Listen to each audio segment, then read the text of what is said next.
저는 가난한 가정에서 태어났습니다. 그 시절에는 여자가 결혼을 안 하면 노처녀라고 불리며 문제가 있는 것처럼 바라보았고, 저도 그 흐름을 벗어날 수 없었죠. 결국 동네 아주머니가 중매를 서서 지금의 남편을 만나 결혼을 했습니다. 사랑해서 결혼한 것도 아니고, 그저 엄마가 집에 부담을 덜기 위해 저를 빨리 시집 보내려 했습니다. 그렇게 저는 젊은 나이에 결혼을 하게 되었고, 그 후 두 아들을 낳아 길렀습니다. 남편이라는 사람은 정말 무능력한 사람이었습니다. 단순히 무심한 정도를 넘어 아내와 자식에게 책임을 다하지 않는 사람이었죠. 가정을 돌보지도 않았고 심지어 경제적인 책임도 지지 않았습니다. 생활비를 가져다 주지 않아 저는 항상 생계를 걱정하며 살았습니다.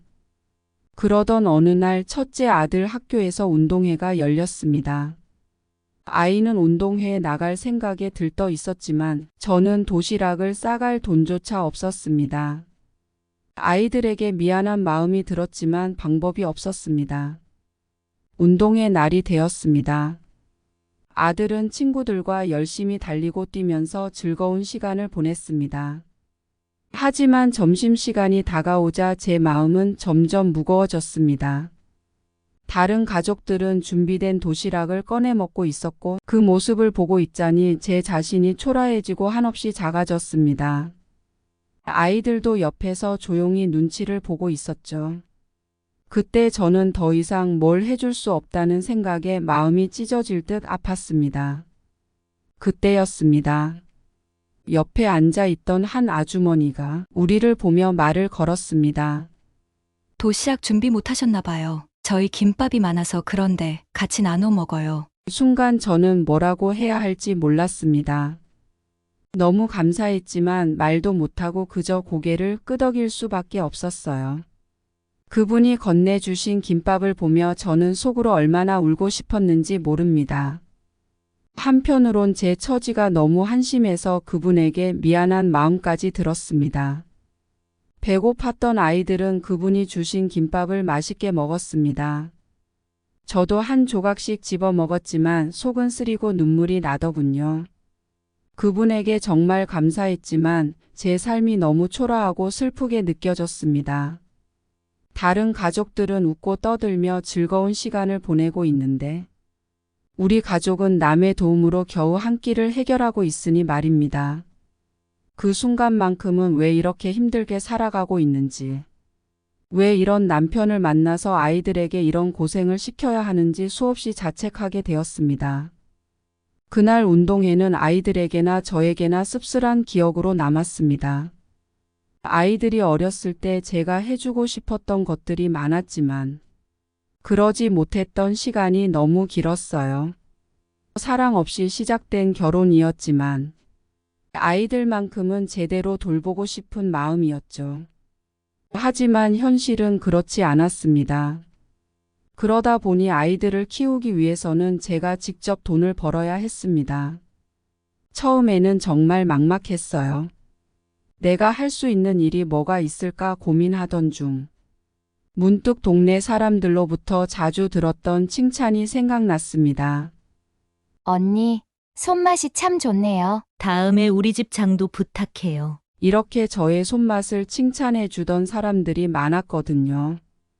그래서 저는 소소하게 장이나 김치를 만들어 동네 사람들에게 팔기 시작했습니다. 물론 큰 돈은 아니었지만 그 작은 용돈벌이로도 생활이 조금씩 나아지는 걸 느낄 수 있었습니다. 어느 날 제 이야기를 들은 여자분이 저를 찾아왔습니다. 그분은 근처에서 반찬 가게를 운영하고 계신 사장님이었어요. 저에게 이렇게 말씀하셨습니다. 이 동네에서 손맛 좋다고 소문이 자자하더라고요. 혹시 우리 가게에 반찬 납품을 해보지 않겠어요? 저는 그 제안을 듣고 한편으로는 설레면서도 다른 한편으로는 걱정이 되었습니다. 남편에게 이 이야기를 전해봤지만 돌아온 건 핀잔뿐이었어요. 동네 아줌마가 만든 반찬을 누가 사 먹겠냐? 남편은 제 노력을 깎아내리듯 그렇게 비아냥거렸습니다. 그 말에 상처받고 기운이 빠지기도 했지만 그럼에도 불구하고 저는 사람들이 제 반찬을 좋아하는지 정말 궁금했습니다. 그래서 반찬 가게에 납품을 해보기로 결심했습니다. 처음 납품을 시작했을 때는 솔직히 큰 기대를 하지 않았습니다. 그냥 내 음식을 다른 사람들이 먹어주기만 해도 감사한 마음이었죠. 하지만 시간이 지나면서 제 반찬을 찾는 사람들이 점점 늘어나기 시작했습니다. 반찬 가게 사장님도 제가 만든 반찬이 반응이 좋다며 더 많은 종류의 반찬을 만들어 달라고 부탁하셨습니다. 그럴 때마다 저는 밤을 새워가며 장과 김치를 담그고 반찬을 준비했습니다. 몸은 피곤했지만 그 피로가 전혀 느껴지지 않을 정도로 뿌듯하고 기뻤습니다. 어느 날 가게 사장님이 저에게 제안을 하나 하셨습니다. 반찬 가게 분점을 내줄 테니 직접 운영해 보는 건 어때요? 저는 그 말을 듣고 잠시 망설였습니다. 내가 과연 가게를 잘 운영할 수 있을까? 하지만 돈이 절실했던 저로서는 이 기회를 놓칠 수 없었고 또 한편으로는 내 손으로 무언가를 이뤄내고 싶다는 마음도 컸습니다. 그래서 저는 사장님의 제안을 받아들이기로 했습니다. 남편에게 이 이야기를 전했습니다. 이번에도 그는 비웃듯 말했죠. 네가 가게를 한다고? 장사는 아무나 하는 줄 알아? 그만둬. 남편의 부정적인 반응에도 불구하고 저는 이미 결심을 굳혔습니다. 가게 운영은 쉽지 않았지만 그동안 반찬을 만들어 왔던 경험 덕분에 점점 자신감을 얻게 되었습니다. 가게를 열고 나서도 손님들이 꾸준히 찾아와 주셨고 제 반찬을 맛본 손님들은 정말 맛있다며 재방문을 해주셨습니다. 어느 날 가게에 들른 손님이 있었습니다. 그런데 며칠 뒤 뜻밖의 일이 벌어졌습니다. 당시에는 인터넷이 막 발달하던 시기였고 저는 인터넷이 뭔지도 잘 몰랐습니다. 그 손님이 김치 리뷰를 인터넷에 올렸고 그 게시글을 본 사람들이 저에게 연락을 해왔습니다. 안녕하세요. 혹시 김치 주문 가능한가요? 처음엔 무슨 일인가 싶어 어리둥절했습니다. 그런데 주문이 계속 들어오더군요. 사람들은 제 김치를 먹어보고 맛있다며 소문이 퍼졌고 저는 그제서야 제 김치가 전국적으로 알려졌다는 걸 알았습니다. 그때부터 저는 본격적으로 김치 사업을 시작했습니다. 손님들의 요구에 맞춰 양을 늘리고 배송을 하기 위해 포장 방법도 연구했습니다. 김치 하나로 사업이 점점 확장되었고 그 덕분에 저도 가정을 책임질 수 있는 경제적 여유가 생기기 시작했습니다. 하지만 세상 일이 그렇게 순탄치만은 않더군요. 좋은 일이 생기면 나쁜 일도 같이 찾아온다고 하더니 제게도 큰 시련이 닥쳤습니다. 바로 남편이 암 진단을 받은 것입니다. 여보, 나 암이래. 그 말을 들었을 때 처음엔 믿을 수 없었습니다. 암이라니요? 지금은 조기에 발견하면 치료가 가능하다고들 하지만 그때는 암에 걸리면 죽는 병이라고 생각했을 때였어요. 의사는 남편에게 길어봤자 6개월밖에 살지 못할 거라고 했습니다. 남편은 저에게 그리 좋은 사람이 아니었습니다. 결혼 생활 내내 가족에게 무심했고 저 혼자 아이들을 키워야 했습니다. 돈은 가져다 주지 않았고 가정에 대한 책임감도 없던 사람이었으니까요. 그래서 그의 암 소식을 들었을 때 복잡한 감정이 들었습니다. 하지만 그럼에도 불구하고 미운 정이 더 무서운 법인지 남편이 그렇게 아프다고 하니 마음이 아팠습니다. 아이들도 그 사실을 알게 되었고 저를 도와주기 위해 고생했어요. 엄마, 우리가 할 수 있는 건 없을까요? 아빠 병원비도 만만치 않을 텐데. 아니야, 괜찮아. 엄마가 알아서 할 테니 너희는 신경 쓰지 말고 공부나 열심히 해. 저는 모든 재산을 털어서 남편의 병원비를 댔습니다. 그 돈으로 더 나은 삶을 살 수도 있었겠지만 어쨌든 가족이었으니까요. 남편은 병원에서 고통스러운 시간을 보냈고 결국 6개월도 채우지 못하고 세상을 떠났습니다. 남편이 떠난 뒤 현실적으로 제가 가장이 되었습니다.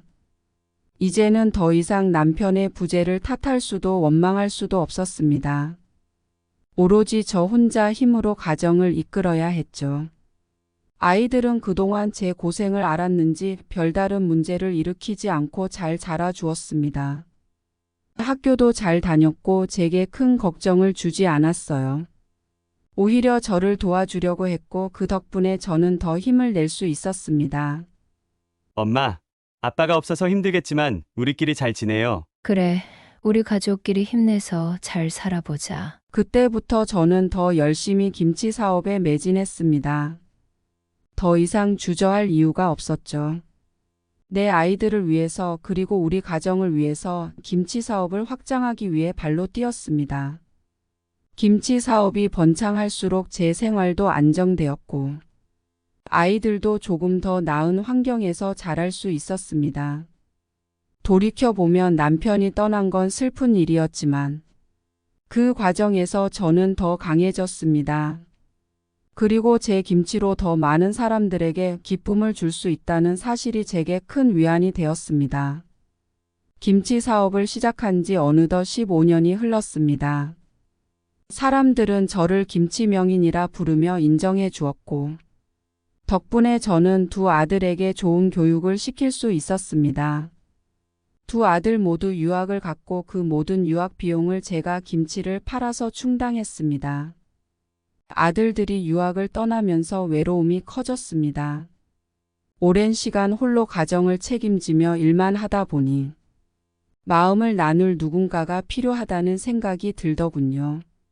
사장님, 너무 무리하시는 것 같아요. 제가 마무리할 테니 들어가서 쉬세요. 그의 이런 말 한마디 한마디가 저에게 큰 위로가 되었어요. 저는 늘 혼자 싸우며 버텨왔는데 처음으로 저의 고된 노력을 알아주는 사람이 나타난 거죠.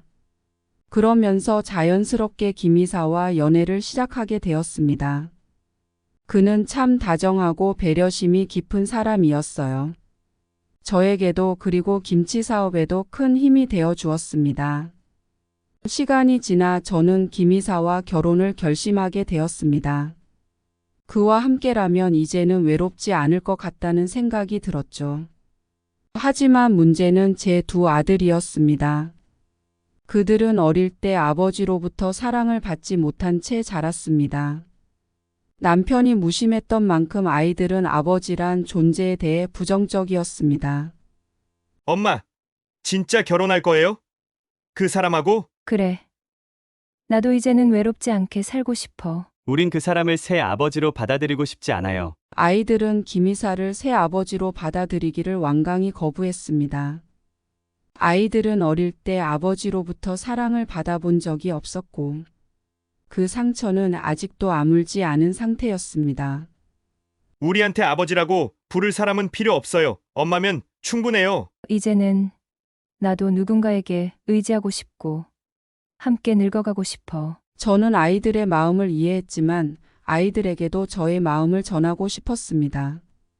남편이 떠난 후로 오랫동안 홀로 싸워온 제게 김이사는 다시 웃을 수 있는 삶을 선물해 준 사람이었기 때문입니다. 우리로는 부족했어요. 다른 사람이 왜 필요한 거예요? 너희가 나에게 부족했던 적은 단 한 번도 없었어. 엄마가 너희를 얼마나 사랑하는지 알잖니. 하지만 이제 엄마도 행복해지고 싶어. 아이들은 여전히 마음의 문을 닫고 있었지만 저는 아이들은 설득하고 싶었습니다. 제가 김이사와 결혼하는 것이 아이들에게 상처가 되지 않기를 바라며 아이들과 대화를 나누었습니다. 물론 시간이 걸릴 거라는 것도 알고 있었어요. 결국 아이들은 제 결정을 받아들이기로 했습니다. 여전히 새 아버지에 대한 마음은 열리지 않았지만 시간이 지나면 그들도 이해해 줄 거라는 믿음을 가지고 있었습니다. 아이들이 유학을 마치고 독립한 후에도 저는 여전히 그들의 금전적 문제를 책임지고 있었습니다. 남편과의 결혼 생활은 행복했습니다. 아이들은 아직 남편을 아버지라고 부르지는 않았지만 가끔씩 식사 자리에 함께하며 조금씩 가족으로 받아들이는 듯 했습니다. 그러던 어느 날 남편이 김치찌개 전문점을 열어보자고 제안했습니다. 우리 김치가 많은 사람들에게 사랑받고 있었기 때문에 식당을 열면 성공할 것 같았어요. 저는 김치 공장에 집중하고 남편이 식당을 운영하기로 했습니다. 정말로 식당은 오픈하자마자 큰 성공을 거뒀죠. 매일 바쁘게 돌아가는 식당과 공장을 보며 저는 더 행복해질 거라 생각했습니다. 요즘 식당 매출이 계속 줄고 있네. 요즘 경기가 안 좋잖아. 그래서 그래. 처음엔 그 말을 믿었습니다. 하지만 몇 달이 지나도 매출은 오르지 않았습니다. 불안한 마음에 저는 직접 식당을 방문하기로 했습니다. 그런데 식당에 있어야 할 남편이 없었습니다. 사장님은 어디 갔어요? 사장님이 출근 안 하신 지 좀 됐어요. 순간 마음이 철렁 내려앉았습니다. 저는 직원들에게 남편이 언제부터 출근을 하지 않았는지, 식당에 없으면 어디 있는지를 물었습니다. 직원들은 서로의 눈치만 볼 뿐 아무 말도 하지 않았습니다. 저는 직원들이 뭔가를 숨기고 있다는 느낌을 받았습니다. 저는 몇 달치 매출 기록을 검토하고 식당 내부 CCTV까지 확인하기로 했습니다. 3달치 CCTV 기록을 USB에 옮겨주세요. 집에서 CCTV 화면을 확인하는데 남편의 모습을 보고 저는 숨이 멎는 듯 했습니다. 남편이 카운터에서 몰래 돈을 가져가고 있었습니다. 하지만 그보다 더 충격적인 건 남편이 누군가와 식당 안에서 불륜을 저지르고 있는 모습이었습니다.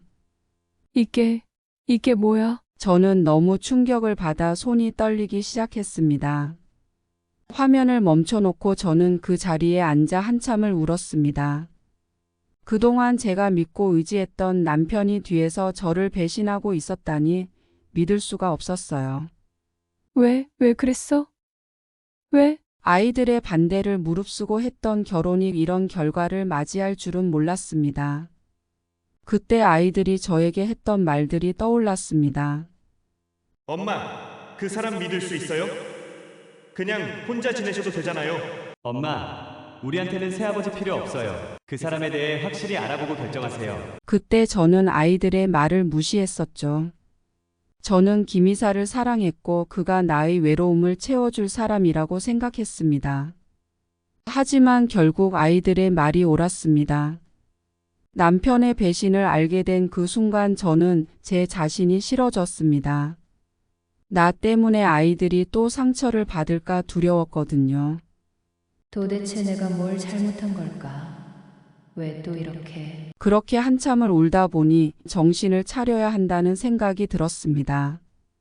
남편과의 문제를 어떻게 해결해야 할지 고민이 많았습니다. 남편과 대면할 용기가 나지 않았지만 마주하지 않으면 안 될 일이었죠. 일단 저는 남편과 불륜을 저지른 여자에 대해 알아볼 필요가 있었습니다. 사진을 들고 직원들에게 여자에 대해 물어보니 몇 개월 전에 남편이 식당에 데려온 여자인데 오자마자 부장직을 맡더니 자신이 식당의 주인인 것처럼 굴었다는 겁니다. 저는 남편을 횡령으로 경찰에 신고했습니다. 경찰은 사건을 조사하고 저에게 충격적인 사실을 알려주었습니다.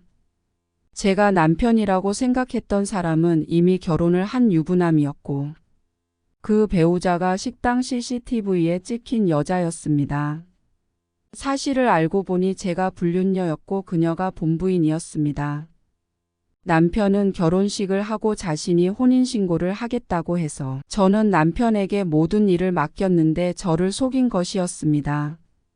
남편은 김치찌개 전문점을 낼 때 자신의 명의로 가게를 내달라고 했지만 저는 여러 가지 이유를 대며 일단은 내 명의로 가게를 오픈하고 나중에 자리를 잡으면 남편에게 넘겨주겠다고 했습니다. 사실을 알고 보니 남편은 본 부인과 짜고 내 가게를 가져갈 계획이었더라고요. 경찰 조사로 이 모든 사실이 드러났고 저는 헤어질 결심을 했습니다. 본부인은 저를 불륜녀라고 하며 제게 위자료를 청구했습니다. 저는 사기 결혼을 당했다는 증거를 내보이며 소를 취하하지 않으면 본부인과 남편을 상대로 끝까지 싸울 거라며 엄포를 놓았습니다. 싸움이 길어지면 손해라고 생각한 본부인과 남편은 소를 취하했습니다. 이 과정이 아이들에게 너무 미안했지만 아이들은 오히려 저를 위로해 주었습니다. 엄마, 그 사람에게 더 이상 미련 두지 마세요. 우린 엄마 편이에요. 그러니까 힘내세요. 아이들이 저를 그렇게 다독여주는 걸 보며 저는 더 단단해지기로 했습니다. 다시는 그 누구에게도 속지 않겠다고, 그리고 오직 저 자신을 위해 살아가겠다고 결심했죠. 3년간의 짧은 결혼 생활이 끝난 뒤 저는 모든 걸 정리하고 아이들과 합가했습니다. 이제 내 인생에 남자는 없고 오직 아이들만을 위해 살겠다고 다짐했죠. 그렇게 저는 김치 사업에 전념하면서 아들들의 미래를 위해 최선을 다했습니다. 첫째 아들은 제가 운영하던 김치찌개 식당을 맡아 안정적으로 운영해줬습니다. 매출도 안정적이었고 아들이 가게를 이끄는 모습을 보며 저는 큰 자부심을 느꼈습니다. 어느 날 아들이 식당에서 같이 일하던 여자 직원과 사랑하게 됐다고 얘기했을 때 솔직히 저는 반갑지 않았습니다. 엄마, 저 미애랑 연애하고 있어요. 미애. 식당에서 서빙 보는 아이 말하는 거니? 솔직히 저는 아들이 더 좋은 조건의 여자를 만날 수 있다고 생각했어요. 그동안 열심히 일해 재산도 많이 모았고 아들의 능력과 저의 재력이라면 더 나은 인연을 만날 거라고 믿었죠. 더 나은 배우자를 만날 수 있는데 꼭 그 아이여야 하니? 엄마, 저는 그녀를 사랑해요. 다른 사람은 생각해 본 적 없어요. 아들의 확고한 태도에 저는 더 이상 말을 잇지 못했습니다. 어머니로서 아들의 선택을 존중해야 한다는 생각도 있었지만 가슴 한편으로는 아쉬움이 컸습니다. 하지만 아들은 자신의 사랑을 굽히지 않았고 끝까지 결혼을 고집했습니다. 엄마, 결혼하면 멀리 가는 게 아니니까 걱정 마세요. 근처에 집을 지어서 살 거예요. 아들이 그 말을 했을 때 저는 그나마 마음이 놓였습니다. 네가 정말로 원한다면 결혼은 허락할게. 하지만 잘한 선택인지는 모르겠구나. 엄마 행복하게 잘 살게요. 그렇게 저는 아들의 늦은 결혼을 허락했습니다. 제 집 근처에 아들의 집을 짓고 가까이서 지내기로 했죠. 결혼식이 끝나고 나서도 저는 며느리를 보면 타인처럼 느껴졌습니다. 과연 이 아이가 내 아들을 행복하게 해줄 수 있을까? 하지만 아들이 행복해하니 그저 지켜볼 수밖에 없었죠. 며칠 전 아들 녀석이 감기에 걸렸다는 소식을 들었습니다. 저는 아들이 걱정되어 바로 전화를 했습니다. 아들, 많이 아프다면서. 괜찮니? 네. 엄마 그냥 감기예요. 미애가 잘 챙겨주고 있으니까 걱정하지 마세요. 그래도 저는 마음이 놓이지 않았습니다. 아무리 며느리가 옆에서 챙긴다고 해도 아픈 아들은 제 손으로 돌봐야 마음이 편할 것 같았어요. 제가 몇십 년을 키운 아이인데 당연히 제가 더 잘 알지 않겠습니까?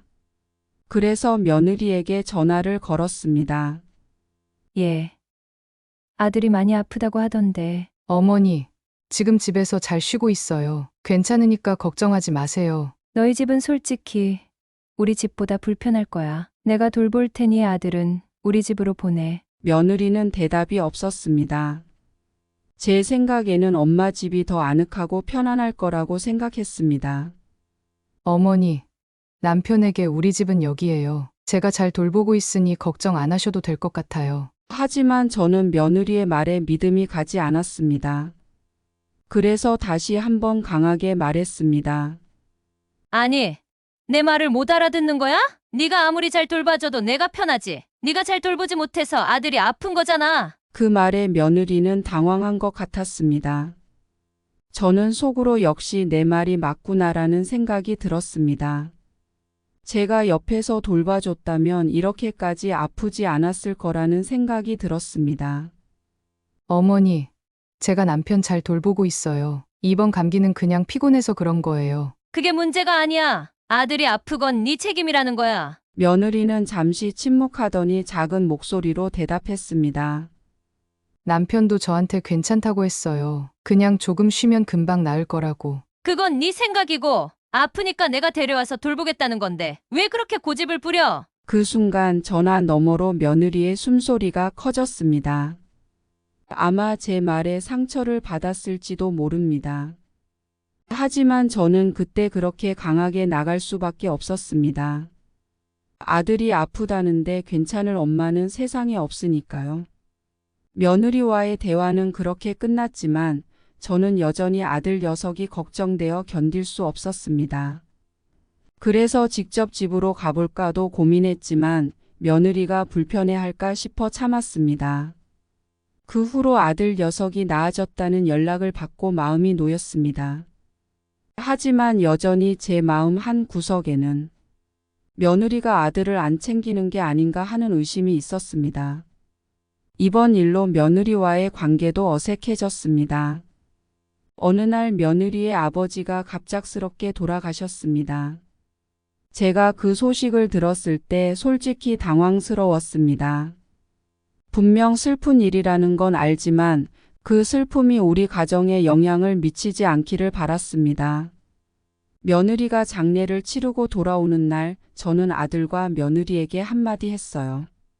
이제 장례도 다 끝났으니 너무 우울해하지 말고 기운 차려야지. 네. 어머님, 그런데 아직 마음이 정리가 안 돼서요. 죄송해요. 그때 저는 며느리의 얼굴을 보며 한 가지 생각이 들었어요. 저런 얼굴로 내 아들을 맞이하면 아들도 덩달아 기분이 가라앉지 않을까? 집에서도 무거운 분위기가 계속되면 힘들어지지 않을까 하는 걱정이었어요. 그래서 며느리에게 말했습니다.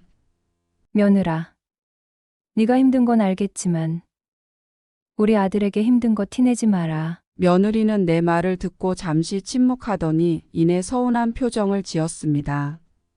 어머님, 저도 지금 마음이 많이 힘들어요. 아버지 돌아가신 지 며칠 되지도 않았는데 저 좀 위로해 주실 수 있잖아요. 며느리의 그 말이 제 마음에 찔렸지만 저는 그럼에도 제가 틀렸다고 생각하지 않았어요. 아들이 가정을 위해 열심히 일하고 돌아오면 아내가 밝게 맞이해 줘야 한다고 생각했거든요. 그래서 며느리의 말을 무시한 채 다시 말했죠.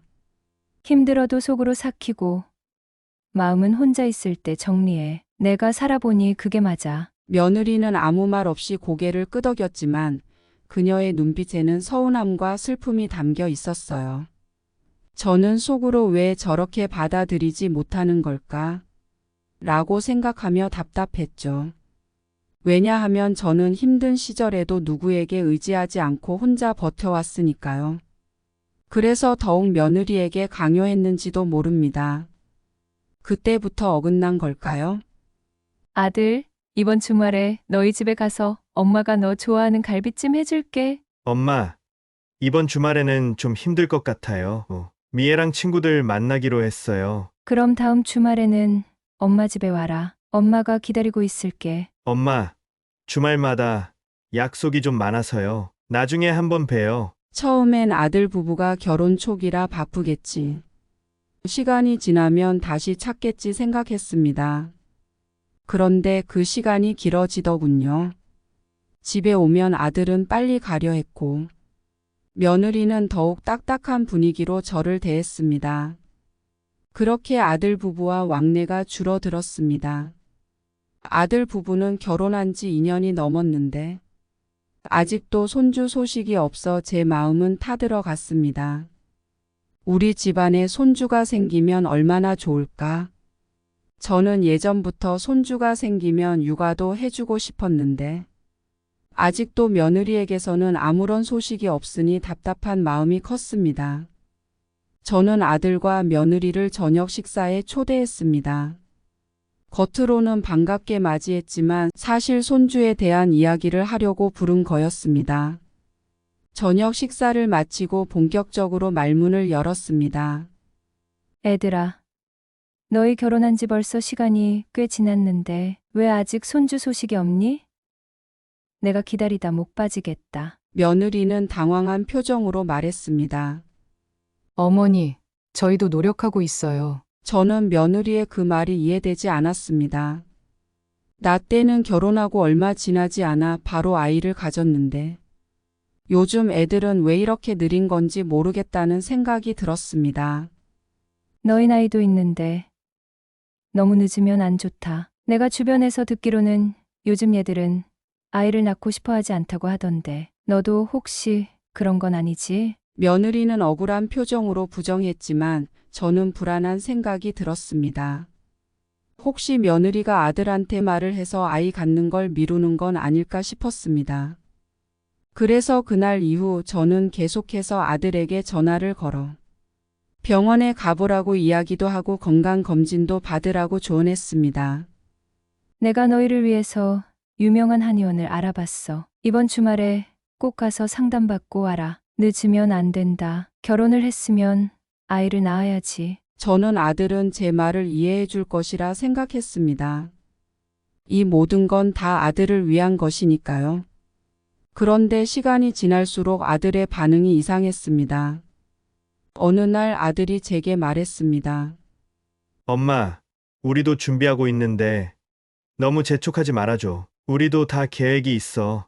네가 너무 며느리 눈치만 보니까 이런 일이 생기는 거야. 내가 너희들 위해서 하는 말인데 왜 나한테 이러니? 나중에 후회하지 않으려면 지금 준비해야 해. 며느리는 내 말을 귀담아 듣지 않는 것 같고 아들도 점점 저와 거리를 두는 듯 했습니다. 저는 아들과 멀어지게 만든 것이 며느리라고 생각했습니다. 아들과 며느리는 전화를 잘 받지 않았고 방문하겠다는 약속은 번번이 깨졌습니다. 처음에는 이해하려고 했지만 이젠 더 이상 참을 수 없었습니다. 이건 다 며느리 때문이야. 저는 혼잣말을 하며 핸드폰을 집어들었습니다. 아들, 너희가 안 오니 내가 내일 너희 집에 가야겠다. 엄마, 갑자기 왜 그러세요? 이번 주에 일이 많아서 어려워요. 그때 갑자기 며느리가 끼어들었습니다. 어머님, 저희가 바쁘다고 말씀드렸잖아요. 저희 좀 그냥 놔두시면 안 돼요? 뭐라고? 너 지금 시어머니한테 대드는 거냐? 네가 내 아들을 빼앗아간 것도 모자라서 이제 나를 집에도 못 가게 해? 그런 게 아니라 저희도 저희만의 생활이 필요하다고요. 그 순간 분노가 치밀어 올랐습니다. 다음 날 저는 아들 집으로 향했습니다. 아무리 며느리가 막아도 아들은 내 아들이었습니다. 집 앞에 도착해 벨을 눌렀지만 아무도 나오지 않았습니다. 마음이 급해진 저는 문을 두드리며 소리쳤습니다. 아들, 문 열어. 엄마야. 잠시 후 아들이 문을 열고 나왔습니다.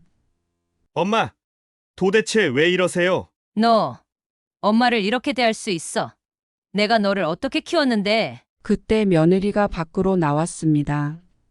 어머님, 저희는 우리끼리 행복하게 살고 싶어요. 어머님이 아들 일에 계속 간섭하시면 저희도 힘들어요. 너 지금 나 가르치니? 내 피가 흐르는 아들 일인데 네가 감히 그걸 막으려고 해? 어머님, 제발 그만두세요. 아들은 성인이에요. 더 이상 어머님이 모든 걸 결정할 수 없어요. 저는 그 말에 눈물이 터져 나왔고 억울함에 가슴을 쳤습니다.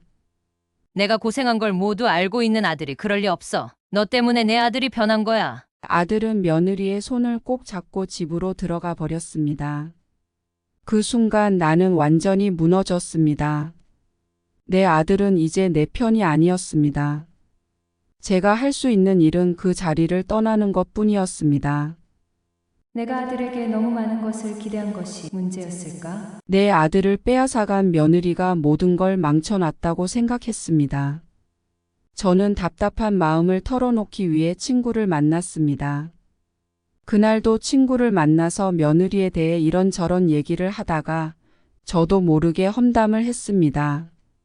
내가 요즘 진짜 너무 힘들어. 며느리가 아들과 내 사이를 이간질해서 멀어지게 했다니까. 아들도 그 애 때문에 얼마나 고생을 하는지 몰라. 이게 말이 되니? 친구는 잠시 말을 아끼더니 저를 조심스럽게 바라보며 말을 꺼냈습니다. 너 말이야. 내가 보기엔 좀 과한 것 같아. 예전부터 생각했는데 너 남편하고 이혼하고 나서 아들한테 너무 집착하는 거 아니야? 그 순간 저는 머리가 하얘졌습니다. 친구가 내 마음을 몰라주고 그런 말을 하다니. 순간적으로 화가 치밀어 올랐습니다. 뭐, 내가 집착한다고? 그래, 집착이라고 치자. 그 애는 내 아들인데 집착하는 게 뭐가 잘못됐다는 거야. 아니, 내 말은 너도 알다시피 남편하고 이혼한 후로 네가 아들한테만 너무 의지하는 것 같다는 거야. 아들이 네 인생의 전부가 됐잖아. 며느리가 생겼으면 너랑 아들이 예전처럼 가까울 수는 없다는 걸 받아들여야지. 친구의 말이 저는 전혀 이해되지 않았습니다. 어떻게 내 아들이 내 인생의 전부가 되는 게 문제라는 거죠? 저는 아들을 위해서 모든 걸 해왔습니다. 제가 없었다면 우리 아들이 이렇게 성공적으로 성장할 수 있었을까요? 그런데 며느리가 들어온 이후 아무도 저를 인정하지 않는 것이 억울했습니다. 넌 우리 가족에 대해 아무것도 모르면서 함부로 말하지 마. 내가 얼마나 우리 아들을 위해 애썼는지, 내가 왜 며느리한테 그렇게까지 하는지 네가 뭘 알아? 친구는 한숨을 쉬며 저를 진정시키려 했습니다. 알지, 네가 얼마나 힘들었는지. 하지만 네가 지금처럼 하면 아들과 더 멀어질 거야. 진심으로 아들을 생각한다면 여기서 멈춰야 해. 며느리와 아들을 놔두는 게 네 아들을 위한 길일 수도 있어. 친구의 말에 제 가슴이 답답해졌습니다. 과연 내가 아들을 위하는 게 정말 잘못된 걸까? 아들이 힘들어할 때 제가 도와주지 않으면 누가 도와줄까요? 며느리는 아무 도움도 안 되고 아들을 괴롭히고 있는 것처럼 보였습니다. 난 절대 그렇게 생각하지 않아. 내가 하는 모든 일은 우리 아들을 위한 거야. 며느리가 아들을 제대로 챙기지 않으니까 내가 나서는 거지. 난 아들을 위해서라면 뭐든지 할 수 있어. 친구는 더 이상 말을 잇지 못하고 조용히 저를 바라보기만 했습니다. 대화를 마치고 집으로 돌아오는 길, 저는 계속 친구의 말을 곱씹었지만 결론은 같았습니다. 며느리는 아들을 힘들게 하고 있고 나는 그걸 바로 잡아야 한다는 생각뿐이었죠. 얼마 전 아들이 저에게 더 이상 연락하지 말라는 충격적인 말을 했습니다. 그날은 정말 믿기 어려운 날이었어요. 어떻게 내 아들이 나에게 그런 말을 할 수 있을까? 아들을 생각하면 지금도 가슴이 먹먹해집니다. 며느리와 사이가 좋지 않아. 아들을 잃게 될 줄은 꿈에도 몰랐습니다. 그날 아들은 제게 찾아와 말했어요. 나 이제 엄마 안 볼 거야. 우리에게 더는 연락하지 마. 그 말을 듣는 순간 제 귀를 의심했어요. 그게 무슨 말이냐며 내가 뭘 그렇게 잘못했냐고 물었죠. 엄마가 너를 위해서 이렇게 고생했는데 네가 나를 버린다고? 엄마, 솔직히 말할게. 내가 아내랑 힘들게 사는 건 엄마 때문이야. 이제 그만 좀 해. 그제서야 모든 게 머릿속에서 빠르게 정리되기 시작했습니다. 너무 억울했습니다. 네 생각이 그렇다면 식당 그만둬라. 엄마, 식당은 내 명의로 되어 있어. 법적으로도 엄마가 날 해고할 수 없어. 다시는 나한테 찾아오지 말고 식당 근처에도 오지 마. 저는 그 말을 듣고 망연자실했어요. 아들이 이렇게까지 나에게 단호할 줄 몰랐거든요. 그날 이후 저는 아들에게 다시 연락해 보려 했지만 아들은 제 전화를 받지 않았습니다. 아들의 집에 찾아가도 문을 열어주지 않았어요. 며느리와 아들은 저를 완전히 차단해 버렸습니다. 나를 왜 이렇게 밀어내는 거니? 엄마가 그렇게 잘못했니? 그저 너희들 잘 되길 바랐을 뿐인데. 제 목소리는 공허한 메아리처럼 아들 집 앞에서 울렸습니다. 문은 여전히 굳게 닫혀 있었고 아들의 대답은 들리지 않았습니다. 저는 그날 아들 집 앞에서 한참을 서 있었습니다. 발길이 떨어지지 않았습니다.